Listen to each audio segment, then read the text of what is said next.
Je suis tombé sur un article qui potentiellement peut être intéressant. Un gars d'extrême gauche qui dit « Je suis un terroriste intellectuel » d'extrême gauche. Gauche urbaine bien pensante, si vous êtes diplômé, vous êtes plus sûr de vous et donc moins tolérant. Plus t'es intelligent, moins t'es tolérant. Donc, on va mettre le package à l'intérieur aussi. Plus t'es intelligent, plus t'es diplômé, plus t'es raciste, plus t'es sexiste, plus t'es systématiquement patriarcalement problématique. Ça veut dire quoi? Que l'extrême gauche, la gauche, c'est tous des demeurés? Ça marche comment?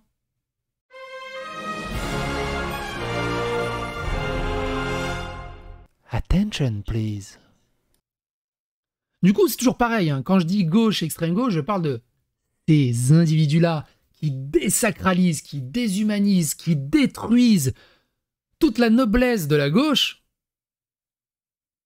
sous couvert de soi-disant lutter pour les bonnes valeurs.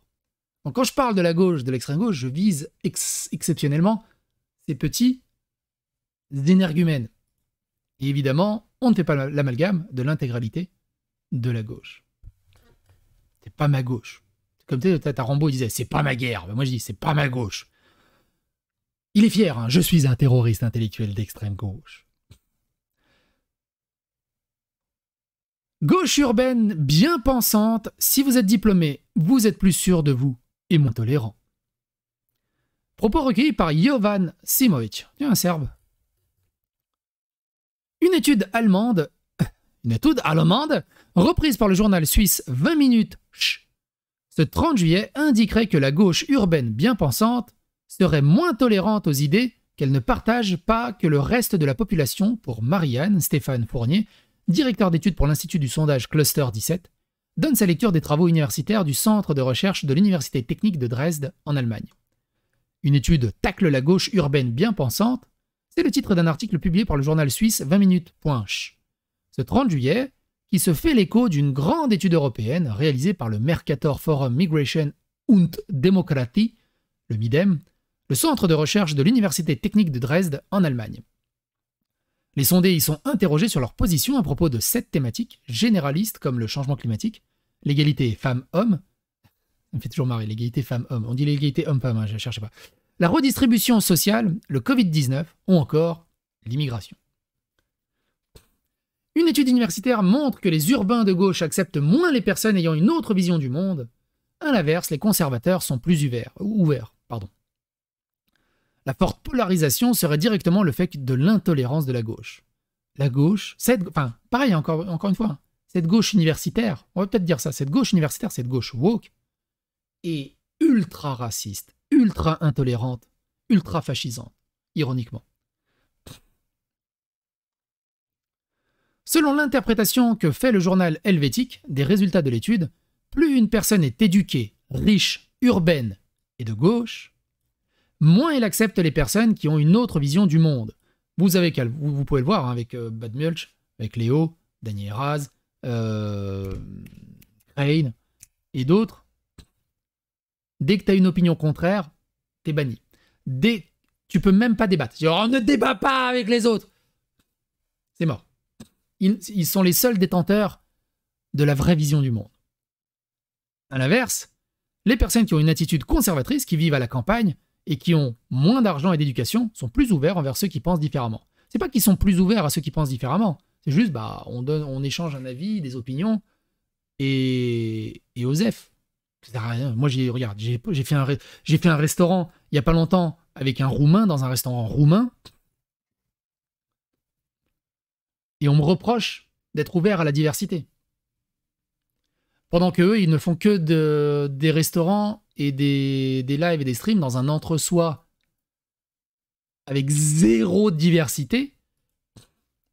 Et après, ils viennent te faire des reproches. Salut Zioclo. Cette explication de texte qui a beaucoup fait réagir sur Twitter, après avoir été partagée par les spécialistes de l'opinion Paul Sébille, était-elle un peu trop rapide? Pour Marianne, Stéphane Fournier, directeur d'études pour l'Institut du sondage Cluster 17, revient sur la lecture qu'a pu faire le journal de l'étude ainsi que son contenu réel. C'est ça qu'il ne faut pas oublier. Être ultra diplômé ne fait pas de toi quelqu'un d'intelligent. Il fait de toi quelqu'un d'instruit, mais l'instruction n'a rien à voir avec l'intelligence. Tu peux être vraiment con comme un placard à balai et être instruit avec des vrais diplômes et des connaissances hyper pointues dans certains domaines. Tu peux savoir comment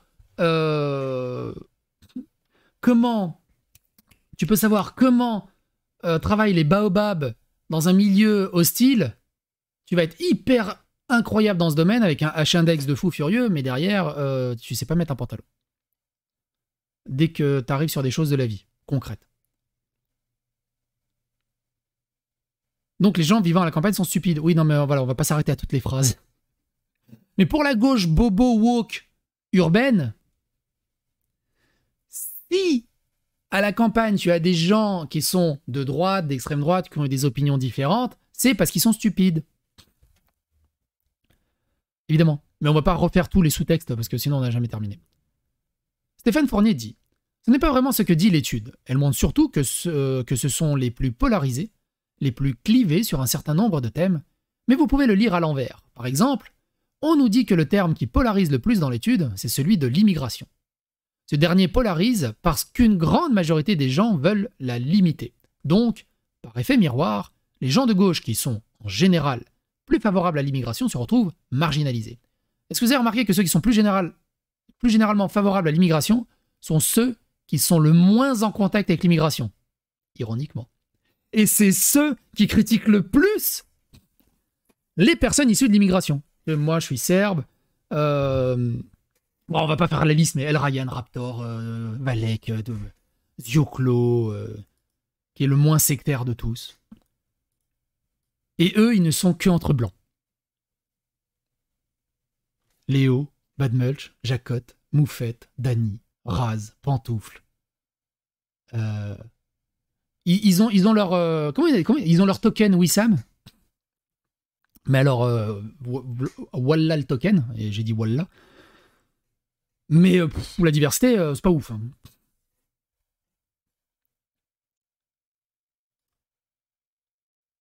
Et ils sont tous mariés entre blancs aussi. Enfin non, ils sont même pas mariés. Papacito était marié avec une Congolaise, moi je suis marié avec une Portugaise, je sais pas les autres. Bref, on est pour l'ouverture et la diversité. Dans beaucoup de nos études, chez Cluster 17, on voit que dans le groupe qu'on appelle les multiculturalistes, il y a une forme de marginalité, d'éloignement par rapport au centre de gravité de la société. Mais c'est aussi parce que le centre de gravité s'est éloigné, s'est déplacé vers la droite. Cela marche dans les deux sens. Alors non, le centre de gravité s'est déplacé vers la gauche, si bien que la droite de base est devenue l'ultra-extrême droite. Le centre de gravité s'est tellement déplacé vers la gauche, extrême gauche, que même des partis de gauche maintenant sont catégorisés de droite. Ce qui devient complètement débile. Et c'est là que tu te dis, ces gens-là qui parlent tout le temps de politique, ne comprennent rien à la politique. Ne comprennent strictement rien à la politique.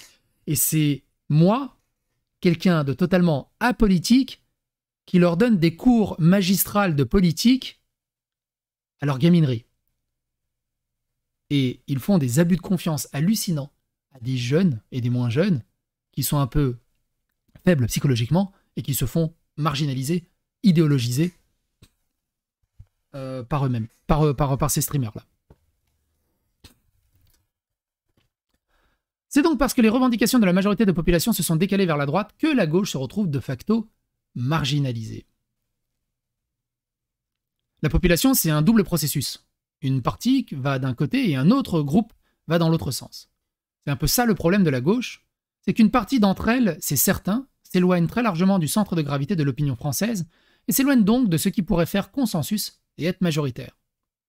L'étude utilise le terme de polarisation affective. Pouvez-vous le définir? Polarisation affective, c'est pas mal, hein, je trouve. Je trouve que c'est pas mal. Hein. La polarisation affective mesure scientifiquement à quel point les défenseurs d'une position ont des sentiments négatifs envers ceux qui ne partagent pas leurs opinions. L'étude indique que la polarisation affective, dont les sentiments négatifs envers ceux qui ne partagent pas nos positions, sont plus élevés chez les riches, chez les urbains, chez les gens de gauche et chez les plus éduqués. Pourquoi? Ah ouais, ça, pourquoi? Dans l'étude, ils émettent une hypothèse qui me semble intéressante. Comment il s'appelle? Le Foilier. Le Foilier qui t'explique que Gros-Blanc, c'est un gars de la plèbe qui sait pas produire de la pensée, qui est un peu neuneux, mais lui, tu vois, c'est une personne instruite, issue de bonne famille, donc lui, il peut produire de la pensée. Lui, il a le droit de parler. Gros-Blanc, il peut se taire. Moi aussi d'ailleurs, je fais partie de la plèbe.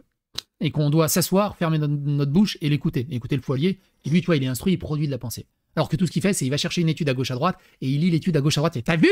Je suis d'accord avec cette étude. Waouh! En gros, c'est juste un gars premier de la classe qui veut faire plaisir au prof.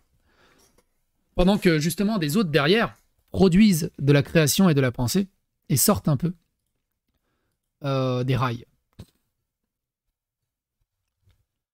Quand tu vois que des gens de type Moufette qualifient les députés LFI de radicaux de gauche, je veux bien, mais partant de ce postulat, tout ce qui est plus à droite, c'est déjà l'extrême droite. Non mais c'est ça, ouais. Non mais j'ai déjà vu des partis de gauche être accusés d'être à droite et d'extrême droite. C'est ridicule. C'est ridicule. Yo, petit coup en direct du taf. Ouais, ça va bien, ça va bien. Dans l'étude, ils émettent une hypothèse qui me semble intéressante, à savoir que sociologiquement, on sait que les classes supérieures et diplômées ont beaucoup plus confiance en elles pour donner leur avis et avis tranchés. C'est pas qu'elles ont confiance en elles, c'est qu'elles ont un ego surdimensionné et ils se sentent supérieurs. C'est tout. Et en fait, c'est ça. Tu regardes des gens Foilier, Mandax. Ouais, ce qu'il dit, qu'il sait pas mettre un pantalon, il sait même pas ouvrir un dictionnaire pour apprendre des mots. Moi, j'ai un H-index, je sais comment arroser un baobab. Ils sont juste supérieurs. Et en prenant le concept de wokisation, de wokisme, de victimisation, eh ben ils se sentent supérieurs à aller protéger les femmes, les personnes racisées, les personnes de couleur, le racisme systémique qui n'existe pas. Et donc voilà, ils se sentent moralement supérieurs et enfin ils se disent « Ah, heureusement que je suis là quand même. Ah !» Et c'est juste un ego trip. Et ont davantage un avis tranché d'ailleurs. C'est aussi ce qu'on remarque dans nos tests chez Cluster 17. Le fait que les diplômes donnent plus leurs avis ne veut pas que les diplômés donnent plus leurs avis ne veut pas pour autant dire qu'ils n'acceptent pas les personnes qui ont une vision différente de la leur. Si, aussi. Si vous êtes diplômé, vous avez tendance à être plus sûr de vous. C'est mentionné dans l'étude d'ailleurs. Vous êtes plus tranché dans vos positions, plus affirmatif, donc plus polarisé, et peut-être plus intolérant avec des désaccords plus marqués. Alors ça, c'est juste des losers qui ont réussi à avoir des diplômes et qui justifient leur intolérance par le fait « Non, ta gueule, moi je suis diplômé ». Alors que moi je suis diplômé aussi. Je suis administrateur système réseau en informatique, licence de sociologie, anthropologie de religion. Est-ce que je fais un argument d'autorité à chaque fois pour vous emmerder? Non, je discute avec vous à niveau égal. Et je suis pas là en mode « Ouais, mais t'as vu, moi j'ai fait ça. » Ce qui est nul. C'est là que tu vois un mec qui est juste un mec lambda, classique, et qui t'apprécie à ta juste valeur et te considère en tant que tel, et un mec qui se sent supérieur à toi, et qui va essayer d'avoir l'ascendant là-dessus. Oui, il y a le bac aussi, mais bon, j'ai juste noté les derniers, parce que tu vois, j'ai eu mon... comment on appelle ça? Le BECD, je sais plus. Le brevet du vélo, là, tu sais, tu passes un brevet là, de pilote de vélo. Je sais plus comment on appelle ça, quand tu fais en primaire. Non, pas le BSR, merci, putain, t'es un tueur, moi, Adib. Le BSR, le brevet de sécurité routière.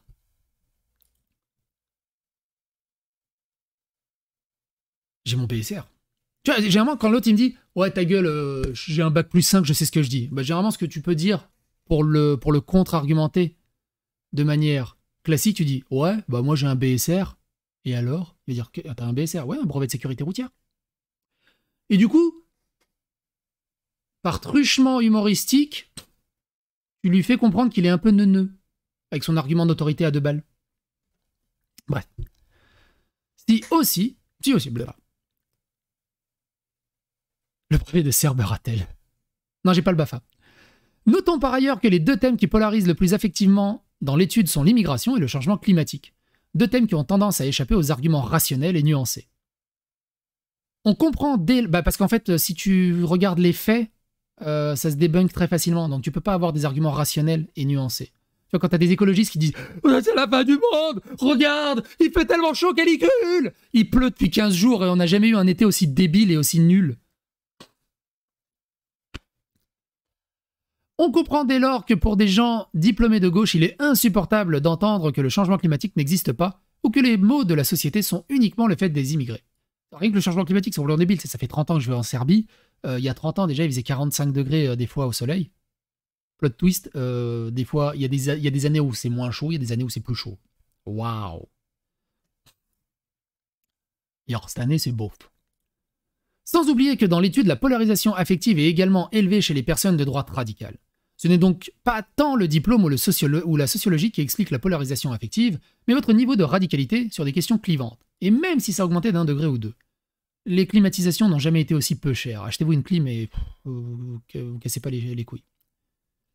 Non, mais en partie, et que pareil, ouais, l'eau de la mer va monter, on aura de l'eau jusqu'à Paris. Il y a une photo qui est rigolote sur le changement climatique. Il y a une photo de la Statue de la Liberté avec le niveau de l'océan en 2023 et une photo de la Statue de la Liberté et le niveau de l'océan en 1930. Plot twist. Le niveau de l'océan, il est au millimètre près au même niveau. Bon, bref. Non, mais en partie. Et pour le reste, il faut voir si c'est par rapport à leur positionnement idéologique ou pas. J'en reviens à ce que je disais précédemment. C'est dans ce groupe-là qu'on retrouve des gens qui ont les avis les plus éloignés de la moyenne. Ils sont minoritaires dans l'opinion et ont un avis plus éloigné du centre traditionnel que les autres. Plus l'extrême droite avance, plus ils ont le sentiment que le centre de gravité se déplace, plus les gens diplômés de gauche, sûrs de leurs convictions, renforcent leur rejet de ceux qui portent des idées différentes d'eux. Ce sont quasiment des mouvements de plaques tectoniques. Il y a une radicalisation dans les deux sens, mais elle ne joue pas en faveur de la gauche, et je pense que c'est aussi à cause de ça que vous avez une forte crispation qui grandit dans une partie de la population de gauche. Quand tu vois des Marie Tondelier, des Sandrine Rousseau, des Dany Erras, des Pantoufles, des Bad Mulch, des Léo Jacotte, des Moufettes qui disent « Ah, nous, c'est la gauche, on va t'expliquer les vraies valeurs », de Cassandre et tout. Les vrais gens de gauche, ils sont comme ça. Je dis, non, mais... je suis de gauche. Tu m'étonnes qu'il y a un problème. Bref. Quoi qu'il en soit, je trouve que c'est un article assez intéressant, mine de rien. Dites-moi ce que vous en pensez. N'hésitez pas à donner votre opinion dans les commentaires. N'hésitez pas à faire rester l'algorithme de YouTube. N'hésitez pas à vous abonner, liker, clocher. Et à bientôt pour d'autres aventures.